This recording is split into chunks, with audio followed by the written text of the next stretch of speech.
It's not often that a company comes along and releases a revolutionary product that blows the competition out of the water. Unfortunately, that's not the case with Apple Watch. The problem is there's not much special happening here that we haven't already seen.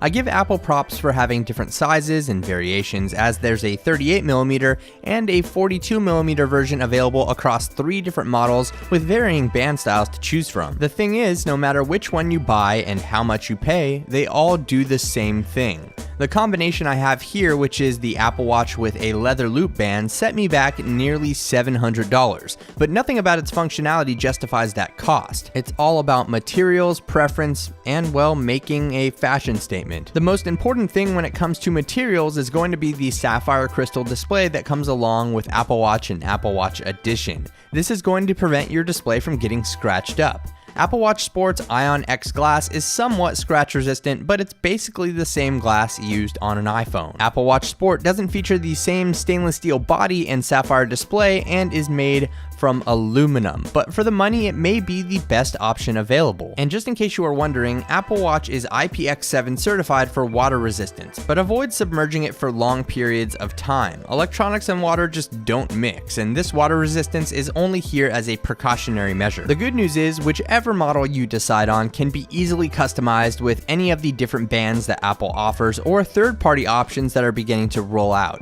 I'm a fan of the leather loop band, but at $150, it's a bit pricey. In fact, I'd argue that Apple Watch is overpriced altogether. In most situations, I found the Sport band to be more comfortable, but there's no denying that it's not the best looking band, which justifies also why we wear watches, to make a fashion statement. Apple Watch is equipped with a pixel-packed AMOLED touchscreen that works as its primary navigation method. There's a small button on the side that can be used to access your favorite contacts with a single press, while a double press will pull up the Apple Pay screen for mobile payments. Right above that, you'll find the digital crown, which is one of the other navigation methods available for Apple Watch. This will allow you to scroll through options within menus, zoom in on pictures and maps, and also works as a back button. Technically, the Apple Watch home screen is a watch face you've selected. You'll always be taken back to this screen by default. The current version of software ships with a handful of watch faces to choose from, which are semi-customizable, but unfortunately, there's no option to download additional watch faces at the moment. Let's face it, the primary function of Apple Watch, and really any other smartwatch, is to relay notifications from your phone to your wrist. That's what matters to me the most.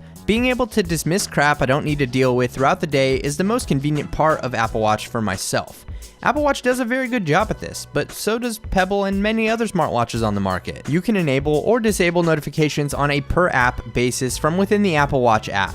When a notification comes in, you'll feel a pleasant tap on your wrist, and when you raise your wrist, the screen will activate and show you the notification along with some app-specific actions. Just like an iPhone, Apple Watch has a notification center which can be accessed by swiping from the top of the screen.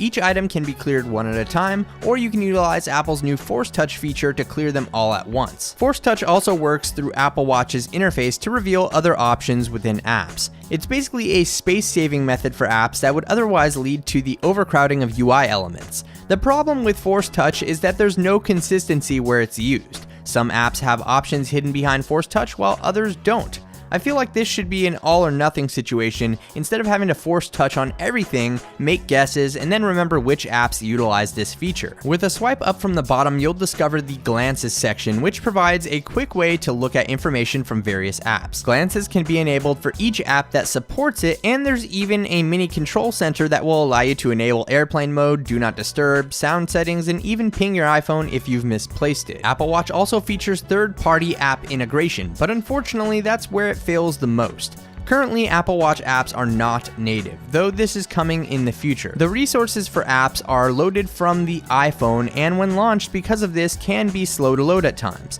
Pressing the digital crown from the watch face will take you to your apps. This screen can be reorganized on the watch itself, but it's much easier to do with the companion app. I haven't been blown away by Apple Watch apps. None of them are adding any convenience over using the actual app, and like I said, they're slow to load because the resources must be transferred over from the iPhone. I can appreciate the fluidity within the apps, but I feel like Apple should have started out with native app integration right away. The amount of things that Apple Watch wants to do is pretty ridiculous. There's so much going on here that the interface is somewhat confusing at first.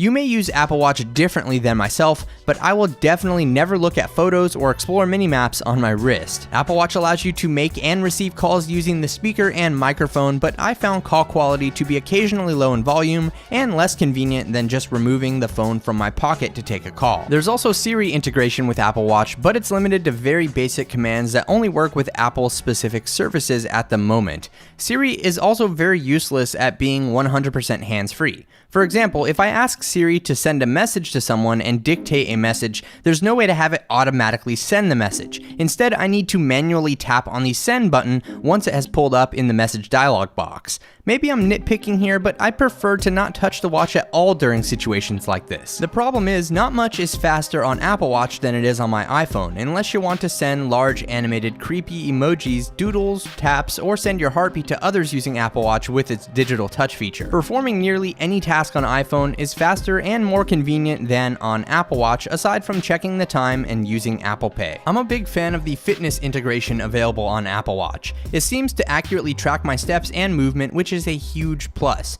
The workout modes are helpful as well, and since Apple Watch allows me to sync a music playlist to my watch, up to 2 GB worth of music out of the 8 GB of storage available on Apple Watch, I can pair it with Bluetooth headphones, start a workout, and go for a run without needing to bring my phone along. The downside is that no calls or notifications will be pushed through if the watch is not in range of the iPhone.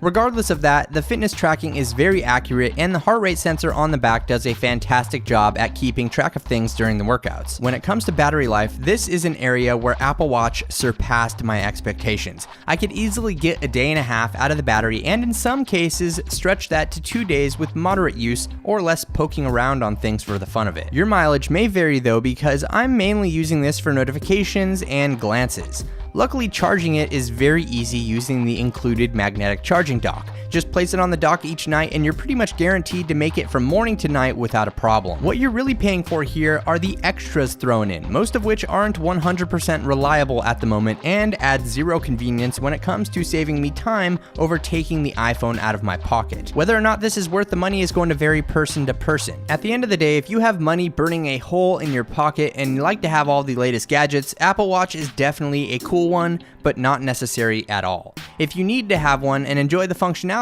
it offers, pick up a Sport model. It's the lower cost option of the 3 models and will provide the same experience. It's a piece of technology and not a timepiece to add to your watch collection. It probably won't make your life easier unless your life is difficult because you have too much money sitting in the bank.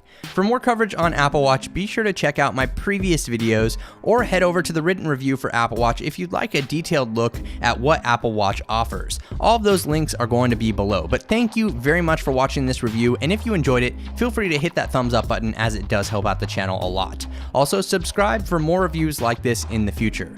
Thanks again for watching, everyone. This is Dom, and I'll catch you in the next video.